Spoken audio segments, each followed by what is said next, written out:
nilai sejarah karena beliau adalah tokoh atau pahlawan perang Banjar.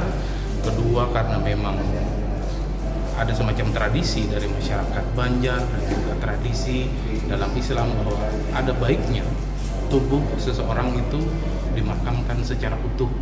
Jadi itu adalah alasan yang paling mendasar kenapa kepala dari Demang Leman harus dikembalikan. Sekian Tidaknya kepala beliau, tengkorak beliau itu ada hubungan emosional dengan orang-orang di leluhurnya. Dengan adanya tengkorak itu akan terpusat perhatian penghormatan orang kepada beliau, mendoakan beliau, menghormati makam beliau, dan yang lebih lagi adalah menanamkan semangat perjuangan kepada generasi berikutnya secara keseluruhan. Ya, kalau secara teologis bahwa seorang muslim itu kan dikubur harus secara utuh, tubuhnya dikembalikan. Jadi saya kira itu yang saya kira perlu untuk kenapa kita harus mengembalikan tengkorak Demang Leman. Tengkorak Demang Leman jika dibawa ke situ, walaupun barangkali ada persoalan lain, artinya dirawat dengan bagus, kan, tapi ada nilai-nilai yang dapat kita pelajari di apa namanya di tengkorak Demang Leman. Jadi tengkorak Demang Leman adalah sebuah simbol tentang nilai-nilai yang arif, nilai-nilai yang kuat yang melawan kolonialisme. Kolonialisme di sini adalah kekuasaan yang membuat orang menjadi sengsara. Barangkali seperti itu. Karena itu tidak hanya berupa artefak ya atau ilmu benda-benda sejarah, tetapi juga dia bagian dari seorang manusia yang tentunya punya tempat di tanah kelahirannya, dan juga penting agar orang Banjar sendiri melihat beliau adalah pejuang yang memang memperjuangkan keadilan bagi masyarakat dari ketidakadilan pemerintah kolonial Belanda. Dan tentu nilai-nilai ini sangat berharga ya, bagaimana seorang yang hadir untuk melawan ketidakadilan. Karena keberadaan tengkorak itu bukan hanya sekedar peninggalan yang sifatnya artefaktual, akan tetapi juga memiliki nilai-nilai penting.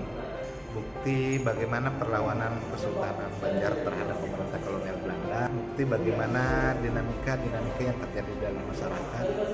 Nah, dalam hal ini peninggalan sejarah ini sebenarnya juga sebagai bagian umum, sebagai warisan kebudayaan yang menunjukkan bagaimana masyarakat kita ada pada saat itu. Sangat perlu juga, khususnya di dalam bagaimana menunjukkan eksistensi dari Kesultanan Banjar yang pernah dihapuskan oleh Belanda.